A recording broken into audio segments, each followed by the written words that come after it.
Hare Krishna. Om Ajnanatirmirandhasya Jnananjanashalakaya Chakshurunmilitam Yena Tasmai Shri Gurave Namaha. Namo Vishnupadaya Krishna Preshthaya Bhutale Srimate Bhaktivedanta Swami Niti Namine Namaste Saraswate Deve Gauravani Pracharine निर्विशेषशून्यवादी पाश्चात्यदेशतारिणे वाञ्छाकल्पतरुभ्यश्च कृपासिन्धुभ्य एव च पतितानां पावनेभ्यो वैष्णवेभ्यो नमो नमः। जय श्री कृष्ण चैतन्य प्रभु नित्यानंद श्री अद्वैत गदाधर श्रीवासादि गौरभक्तवृंद। हरे कृष्ण कृष्ण कृष्ण हरे हरे हरे राम राम राम हरे हरे। मूकं करोति वाचालं पङ्गुं लङ्घयते गिरिं यत्कृपातमहं वन्दे श्रीगुरुं दीनतारिणं परमानन्दं माधवम्। Hare Krishna, dear devotees. So let me share my screen. So we have read or discussed until the Brahma Samhita text 58, which is the first verse where Lord Krishna, after hearing Brahmaji's prayer, starts instructing him, and he says that I will give you instruction about bhakti in next five shlokas, and this was the first shloka. So where he says that when the pure spiritual experience, when the spiritual being is excited or by means of cognition or knowledge, jnana, and service, bhakti, then super excellent unalloyed devotion characterized by love of Godhead is awakened towards Krishna, who is the beloved of all souls. So, Uttama Bhakti or Bhagavat Prema Lakshana, Anuttama Bhakti is awakened when somebody starts his progress with understanding or with the knowledge of what it is. So he continues that, and he gives further how it is not suddenly awakened, but it is the progression how one can attain the love for Krishna or the Prema Bhakti. And what he says here, there are few things that are prerequisite for attaining Prema Bhakti or love for Krishna. So here he says, pramāṇais tat-sad-ācārais tad-abhyāsair nirantaram bodhayan ātmanātmānaṁ bhaktim uttamāṁ labhet. So there are some prerequisites Krishna is mentioning that to attain the bhakti, uttama bhakti, bhaktim api uttama, and uttama bhakti is nothing but the love, unalloyed loving devotion to Krishna or prema bhakti. So he mentions pramāṇais. Pramāṇais means in the last time when we discussed this, we learned about the Dashamula Sutra that was given by Bhaktivinoda Thakur. So in which the very first principle is that Vedas are the pramana, Vedas are the evidence. We accept Vedas as evidence. And here also he starts with that pramāṇais. So evidence is required. tat-sad-ācāra, that a theistic conduct one should, when one is in devotion or when one is progressing in his devotional service, his conduct is very pure. He doesn't indulge in any impure activities or any kind of vikarma. Tad-abhyāsair nirantaram, and abhyasa or practice. How? Nirantaram, continuous practices, as we heard, ahaituki apratihata. So without any break, continuous, he is with determination, he is practicing in his devotional service. So all this, when one follows these principles, bodhayan ātmanātmānaṁ, by his own intelligence, he awakens. What does he awaken? Bhaktim api uttamāṁ labhet. For that person, Uttama bhakti, which is unalloyed loving devotional service. Labhet means one can attain. So there are three things he mentioned here. One is the evidence as Vedas, pramāṇa, then sadācāra, the good conduct, and abhyāsair nirantaram, continuous practice with determination. When one follows these principles continuously in his devotional service or in his sadhana, then ultimately he attains pure devotional service. Or and this some in some cases we may see that this they have attained the loving devotional service, like in case of the Brajavasis or the Gopis. It seems that they have attained loving devotional service to Krishna in that life itself or in immediately. But then we learn from their past lives that it is a continuation of process. As in Bhagavad Gita also Krishna says, Bahunam Janmanamanti Jnanavan Mam Prapadyati. After many, many births, one who is in real knowledge, he completely surrenders to Krishna. And Vasudeva Sarvamiti Samahatma Sudurlava. And he understands that only the offering loving devotional service to Krishna is the ultimate goal of life. Vasudeva Sarvamiti. And that person, Krishna refers as Mahatma. That is the great soul or great personality. So here in the translation, Srila Bhakti Siddhanta Saraswati Thakur writes, the highest devotion is attained by slow degrees by the method. So it is not all of a sudden, it is a continuous and slow degrees by a method of constant endeavor for self-realization with the help of scriptural evidence. So this is scriptural evidence, pramāṇais, and constant endeavor for understanding self-realization. When one is constantly endeavoring for self-realization, not whimsically or not by mental speculation, but by pramāṇa or Vedic literature, scriptural evidence, and then sadācāra, theistic conduct, and abhyāsa or nirantaram abhyāsa, that is perseverance in the practice with determination. When one is completely free from all these sinful reactions, then one can attain bhakti to Krishna. So here in the purport, he explains further these three prerequisites that is given. The first one he mentions about evidence. What is the evidence? The devotional scriptures. So these scriptures are in general, everything, all the sources of knowledge are called Veda. Veda means knowledge.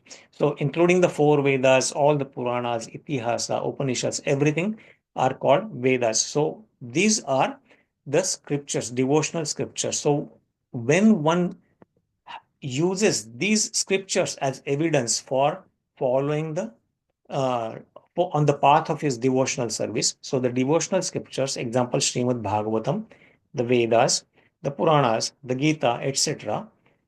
Then second one is the theistic conduct, sadācāra, the conduct of pious persons or sadhus. So sadhus are always engaged in devotional service, in pious activities, following the scriptures, following the instructions given in the scriptures. So the conduct of pious persons or sadhus who are pure devotees and the conduct of those pure persons who practice devotion to Godhead actuated by spontaneous love.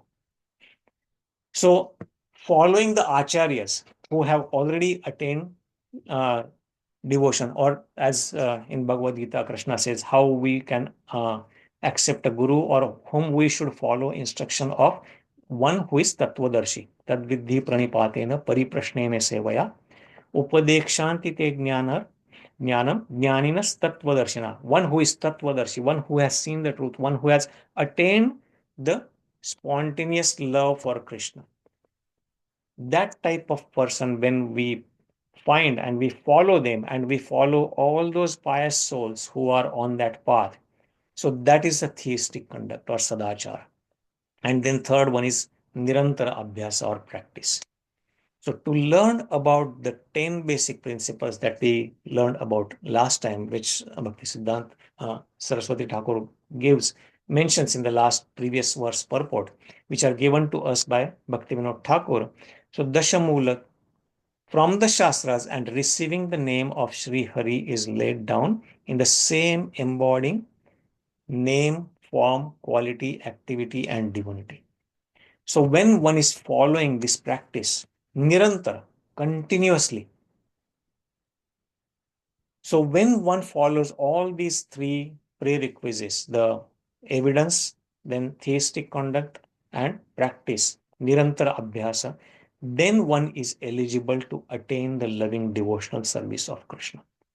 And as Srila Rupa Goswami also mentions, Ādau Shraddha Tata Sadhu Sangha. So he gives different stages. Ultimately, one attains prema bhakti, but he mentions that anukrame means in that sequential order. One cannot suddenly jump to prema, or one cannot suddenly start showing symptoms of bhava or prema. They all come in sequential order. So that's why these initial stages are very important, or what we learn in the next verse also, as Krishna says, sadhana-bhakti is the does the foundation or the groundwork for attaining love for Krishna. To practice the chanting of the name by serving him night and day. So the practice is including the chanting of holy name, which Krishna says that Jnanam Japayadnosmi, and particularly for this age of Kali, that chanting is said to be the Yuga Dharma. By this meant the study of Shastra and in association with the sadhus, the tenfold offense. So one should avoid the 10 aparadhas, or the 10 offenses given in the Padma Purana, as Prabhupada many times mentions, and if we have time we can look at those today. The tenfold offenses to the holy name ceases by serving the name of Hari and simultaneously practicing the pious conduct. Practice is no other than following the mode of service for the service of the name practiced by the sadhus without offense. So what is this practice here? If he emphasizes that is none other than following the service practiced by sadhus. The name by chanting is done by sadhus. That is what is practice. And this one does with perseverance. So by perseverance in such practice and devotion characterized by love, which is the fruit of spiritual endeavor and makes her appearance in the pure essence of the soul. So ultimate goal of every living entity is the pure essence of the soul is to attain loving devotional service to Krishna. And Krishna is giving here how one can attain that pure love for Krishna by these three prerequisites. So by the scriptural evidences, then sadachara, and practice of chanting and offering him service, following the sadhus. So we'll go to the next verse also because it is continuation. We discuss that, and we'll discuss a little bit more about the 10 offenses. So here Krishna says, following the previous verse, yasyāḥ śreyas-karaṁ nāsti, yayā nirvṛtim āpnuyāt, ya sādhayati māmeva, bhaktim tam eva sādhayet. These preliminary practices of devotion, sadhana-bhakti. So what preliminary practices? The one he described in the previous verse that follows the three prerequisites, that is the pramāṇa, sadācāra, and abhyāsa. So these preliminary practices of devotion, or which is also called as sadhana-bhakti, are conducive to the self-realization of loving devotion.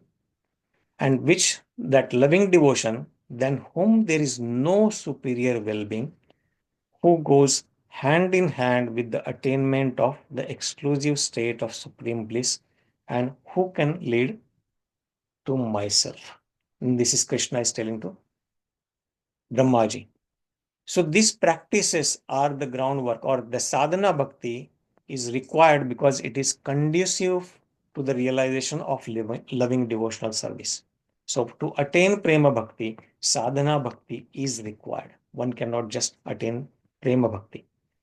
And that sadhana bhakti is said that there is no other superior well-being for a living entity.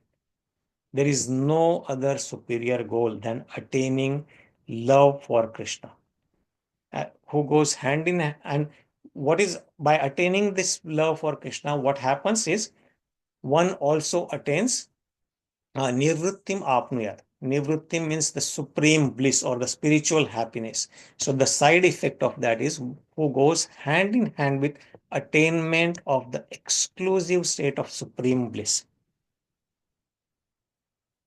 And that's what we all are seeking after. A living entity is always seeking after some kind of happiness in this material world, also not knowing what real happiness is. And that's why we are all seeking, running after sense gratification and all the material senses or sense objects, trying to gratify our senses, thinking that that will give us happiness, and that's why we get frustrated. But the ultimate happiness is the spiritual happiness, the supreme bliss or ananda, that we can get only when we attain loving devotional service to Krishna or prema bhakti. And one with that, who can lead to myself? By that loving devotional service, one leads to Krishna himself. One attains the supreme abode of Krishna. So here in the purport, he says that the Jiva soul has no better well-being than loving devotional service. So everybody who is seeking for perfection in this life, the highest perfection for a living entity is attaining loving devotional service to Krishna, attaining prema bhakti. So, and the very bold, important statement here, the Jiva soul has no better well-being than attaining loving devotional service to Krishna.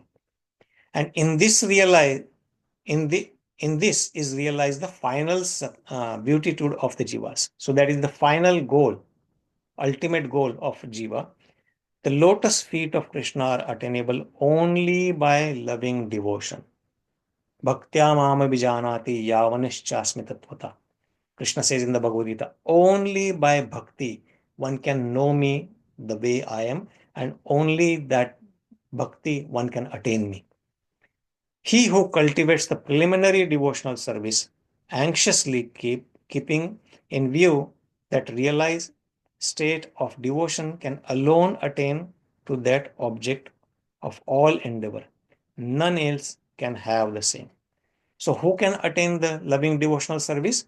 One who is anxiously keeping in view, one who is continuously working on preliminary devotional service. That is the sadhana bhakti. But at the same time, when he's performing sadhana bhakti, he's anxiously keeping his ultimate goal or eye on loving devotional service. So when performing sadhana bhakti, his ultimate goal is to attain love for Krishna and no other than that. There is no material or inferior desire included in that bhakti. So it is, that's why it is called pure bhakti, because it is not mishra, or it is not alloyed with any kind of other material desire.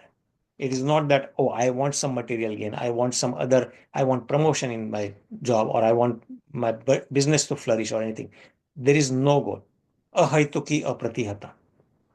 There is no hetu. With that goal in mind, when one is performing sadhana bhakti, then one can attain that loving devotional service or ultimate prema bhakti for Krishna. And no one else can have attained that love for Krishna. Only when one is performing sadhana bhakti with that goal can attain love for Krishna. So I was thinking in the previous verse, he mentioned about the 10 offenses. We can quickly touch on those. They are mentioned, Prabhupada mentions those several times, and they are from the Padma Purana Brahma Kanda.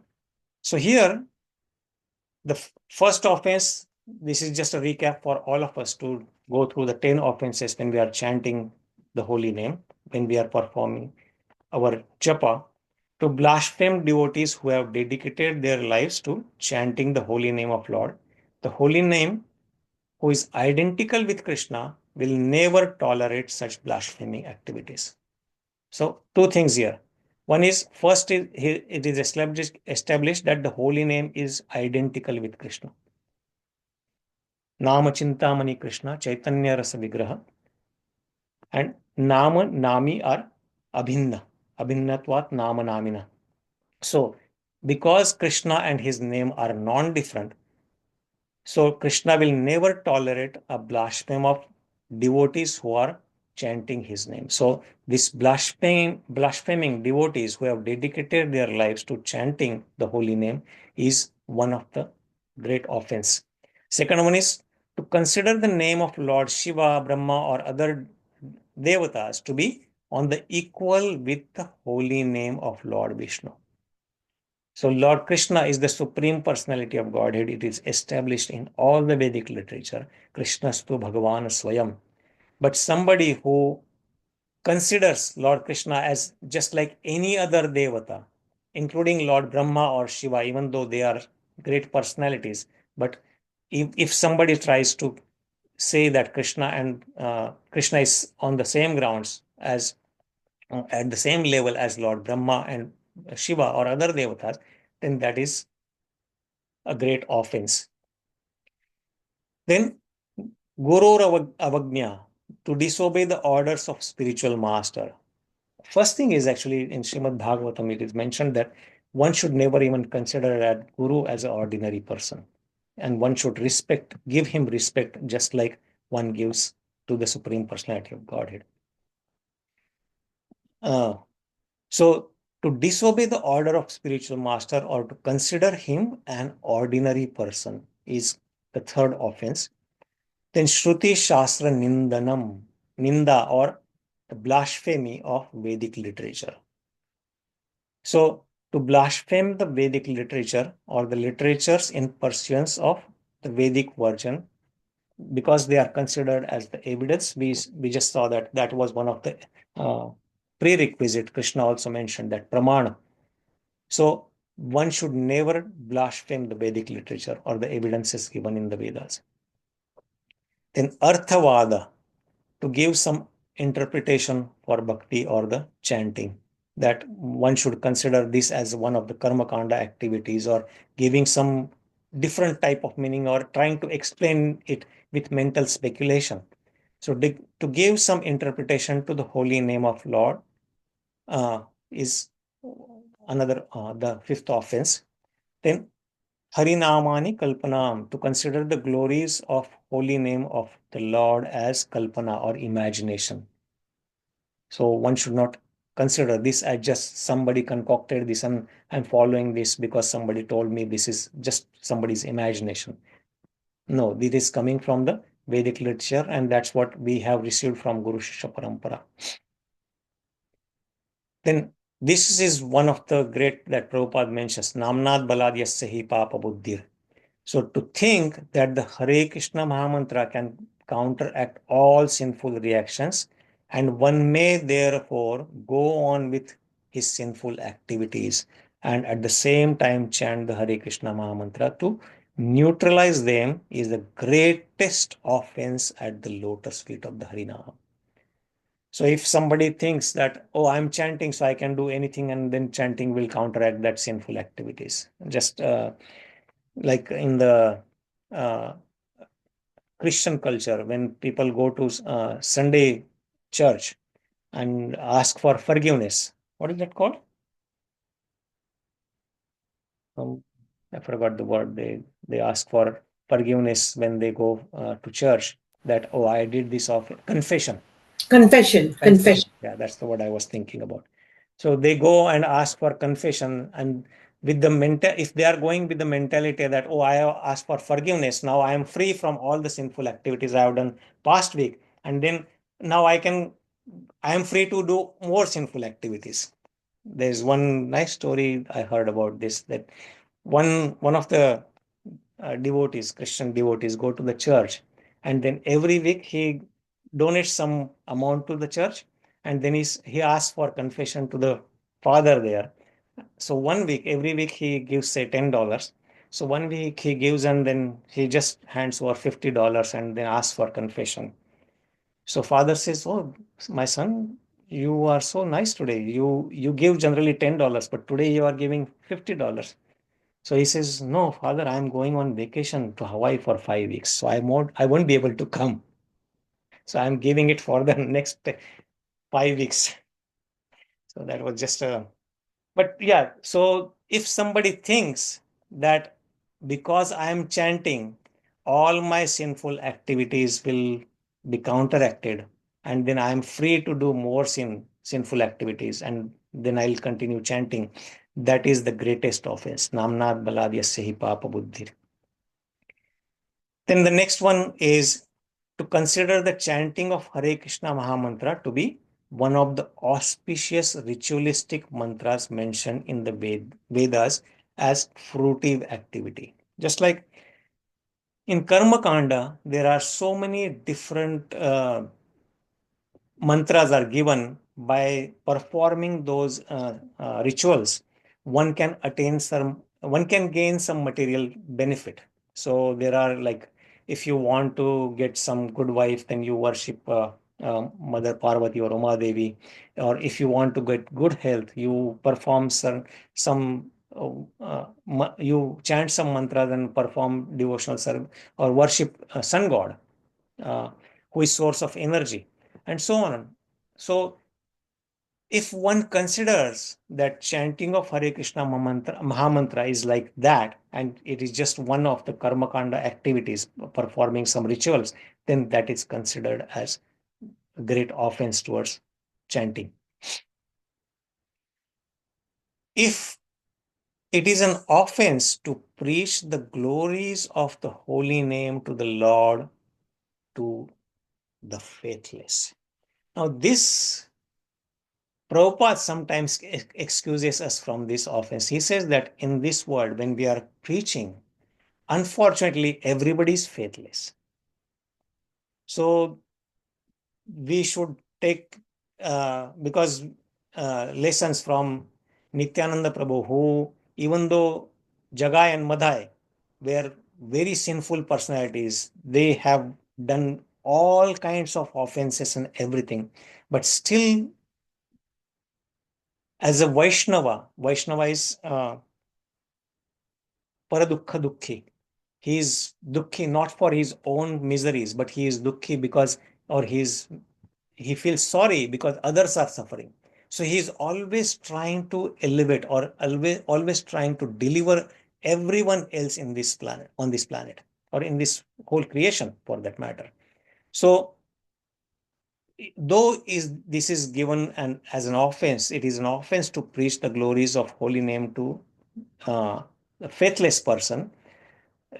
Prabhupada says that if it is possible and if they can be delivered, we should take some risk and try to deliver those. Of course, it is based on our capacity, not going beyond.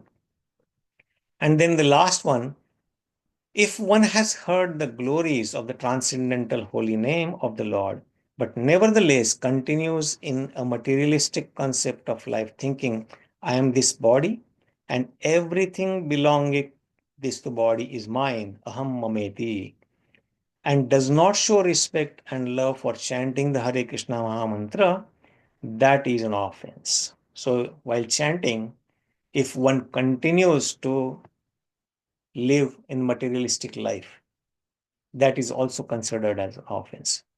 So the bar is very high when we are chanting. Probably, I don't know about others, but when I read this, every time I realize that I may be doing, sometimes knowingly, unknowingly, so many of those. And the last one here, api pramadaha.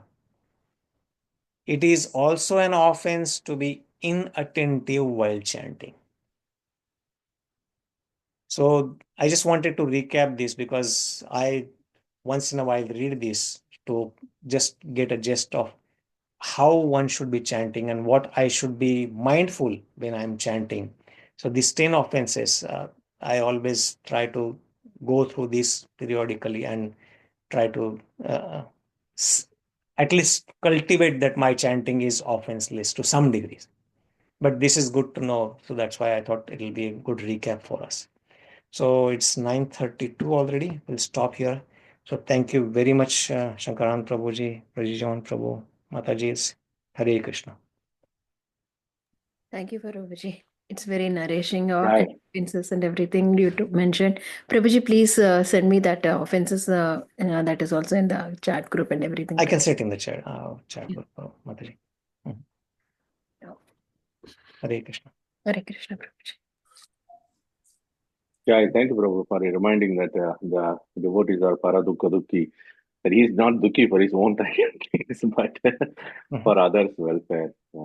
Yeah, I was also remembering today evening that the devotees are preaching not to make others accept their own viewpoints, but because other people have to become happy, and the devotees try hard to, because other people don't know how to become happy. The devotees are teaching them the ways, basically aligning with your point that the devotees are paradukka dukhi. They are interested in others' welfare. Thank you, Prabhu. Thank you so much, Prabhu. And many times it is challenging because somebody who is already in pain, it is easier for him to tell that you are in pain and you are suffering. But somebody who doesn't know they are suffering, it is very, very difficult to tell them that you are suffering. Yeah, very true. So, yeah. Thank you so much, Prabhuji. Thank you, Prabhuji, for this wonderful reminders of offenses while we are chanting. And I think I like your idea. I should do this to read them at least, every day, if not every day, at least every couple days, read them as a reminder so we can make our chanting more attentive. Thank you, Mataji. Yeah, it's a good reminder because many times I personally don't even realize that I am doing many of those offenses probably. Yeah. So it is a good reminder to go through this periodically, if not every day, at least once a week or at least every couple of days. Yeah. Definitely, yes. Thank you so much, Prabhuji. Prabhuji, can you explain that's chanting ka in Hindi, otherwise Marathi, whatever, just uska meaning exactly? Yes, Mataji, we will do that in some other time. Okay, or sure. we can meet and then we can discuss those. Yeah. Yeah, whatever. If you want, like send audio also, that's fine for me also. Okay, Mataji. Yeah. Okay. Thank you, Prabhuji. Hare Krishna. Nice class, Prabhuji. Thank you, Mataji. Hare Krishna, Prabhuji. Thank you so much for the nice class, Prabhu, and all the efforts which goes behind preparing these presentations and doing it every week. We are really grateful to you, Prabhu. And today you were talking about the offenses. I was thinking that maybe you or somebody else could take up this as a presentation, and actually a lot of things we might understand at the gross level, I mean at the top level, but there are more subtleties into those how to actually follow. So if that can be elaborately discussed for us so that we are careful in our dealings, so that would really help. And my specific question would be you mentioned to disobey the orders of the spiritual master. So my Guru Maharaj, he says his instructions are in his classes, in his lectures, right? So maybe all of them we might have not heard, but then what is that I should be careful about when he, because if he might be giving a lot of instructions, right, through his classes, but so how would I be able to follow that thing? The way I understand, Mataji, when Guru Maharaj, to disobey the orders of Guru Maharaj is to understand his mood, to understand the intent of his order. So sometimes not superficially looking at the order, but to know why he's telling something, and then following the intent or the the internal mood of Guru is important. And why I'm telling this is I was thinking of an example. So Srila Bhakti Siddhanta Saraswati Thakur. His Guru Maharaj told him few things. He said, never go in city. He went in city. He said, never go in, and Rajajaman Prabhu and Shankaran Prabhu, please remind some of those. I think I don't remember. He said, you should not associate with the materialistic or rich people or something. He associated with them. But even though superficially it may seem that he disobeyed his spiritual master, but the intent behind these instructions was that you should not get lost by associating with materialistic persons. So you do not association with materialistic person, but if you give them association and they follow your instruction and they come to the path of Krishna consciousness, that is okay. So Yes, even though superficially it may seem that Bhakti Siddhanta Saraswati Thakur disobeyed his spiritual master, but he did not. Rather, he went what in our corporate language we call as above and beyond. Even though he went to the city, his Guru Maharaj said, you should not travel to a place, a city, which is kind of a materialistic life. He went there, but he went there. So, and he converted the place he went, he converted that into ashram. So I hope you get the message, Mataji. So if the instruction of Guru Maharaj is basically, our Guru Maharaj always said very simple things. You chant sincerely and attentively, read Prabhupada's book very scrutinizingly, and give this message to anybody you see. So all the other instructions are surrounded by these core instructions. So as long as we keep the core intact, then everything is fine. That's what my thought is. And as this says that, Yari dakho tare kaho Krishna upadesh. That is one thing. What was I thinking? Yena kena prakarena mana Krishna niveshet. Sarva vidhi nishedasyur etayor eva kinkara. Somehow or other, we should engage our mind in Krishna's service and help others do the same. But first thing is myself. I should get better in that. Sarva vidhi nishedasyur etayor eva kinkara. All the instructions in Vedic literature, all the vidhi and nisheda, do's and don'ts, are subservient to this message. So somebody may say, oh, there are instructions given in Vedas, guidelines given in Vedas. You are not following those. Okay, I am not following, but I am following the purpose behind that. What is the root purpose of Vedas or all the instructions, rules and regulations is somehow or other, I need to engage my mind in Krishna's service. So that is the subservient. Every rule is subservient of that instructions. As long as you are doing that, then it is as good as you are following all the rules and regulations in the Vedic literature. So I hope that makes Shankaran Prabhu and Rajajaman Prabhu, if you want to add something.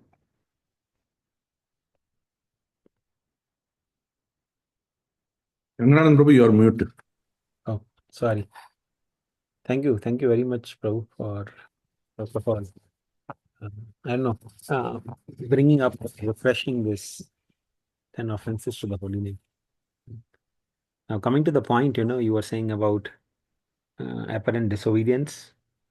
There are a lot of such instances from the Vaishnava history. Like Sripad Ramanujacharya, he was told by his guru, he was given the mantra, Om Namo Narayana, and his guru told him that don't reveal this mantra to anyone. Otherwise, you will suffer eternally in the hell. And he went and on top of the tower in the temple, he actually started announcing everyone, listen, if you hear this mantra, you'll go back home, back to Godhead. And later on, his guru was very upset with him. I told you not to tell anyone. You will go to hell for this. He said, I don't mind going to hell for eternity. as long as all these people, they get to know the secret and go back home, back to God.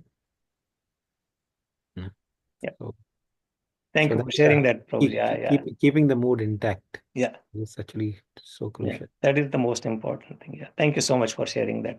Again, it was a good. Even Lord Chaitanya's pastimes also. Lord Chaitanya wanted to go to Vrindavan after taking sannyas. But Nityananda Prabhu brought him by cheating. He brought him to Shantipur. Because he knew that the heart of Lord Chaitanya is to please his devotees. And devotees will be pleased if instead of going to Vrindavan, he went to Shantipur. So, thank you for that. So appropriate. Thank you. Thank you so much, Prabhuji. Yeah. So I hope that helps, Mataji. Keeping the heart, knowing the heart of Guru is more important than following the instructions superficially. But at the same time, yeah, we should. Not I know taking that that as an excuse. Guru. Yeah. The Guru says, do some instruction. He said, no, I know heart of Guru. No. To follow that. That is. No. Thank you. I hope that helps, Mataji. Thank you so much. Prabhuji, Shankaran Prabhuji, in that case, we should always consult with senior devotees, right, Prabhu? Because they are in direct touch with Maharaj and they know the mood of Maharaj better, and they will be able to guide us. Because, as you mentioned, sometimes the spiritual master might test you also by asking you to do certain thing, and you might take it literally. But actually he's just testing like that. I think some incident is also there in the Shastras. Now I'm not able to recollect. So we need to first understand the mood. For that we need to consult senior devotees, and then based on their advice we can proceed, right, Prabhu? Yes, Mati, that is correct. Like Krishna told Arjun that you should kill immediately this Dvija Bandhu, the Ashwathama, So, but Arjun did not like that idea, although Krishna directly telling him, so Supreme Lord is telling him, but he did not like the idea of killing. And Krishna was very pleased with that action of Arjun, not killing the Ashwathama, but, just punishing him.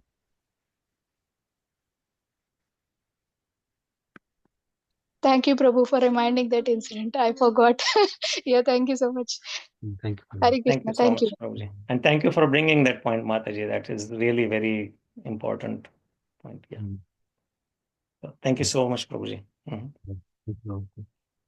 Thank you, dear devotees. I think we'll stop here today. Yeah. Thank you. Thank you, Prabhuji. Thank you. Wonderful class. पतितानां पावनेभ्यो वैष्णवेभ्यो नमो नमः। अनंत कोटि वैष्णववृंद की जय। श्रील प्रभुपाद की जय। Hare Krishna. Thank you Prabhu ji. Hare Krishna, dear devotees.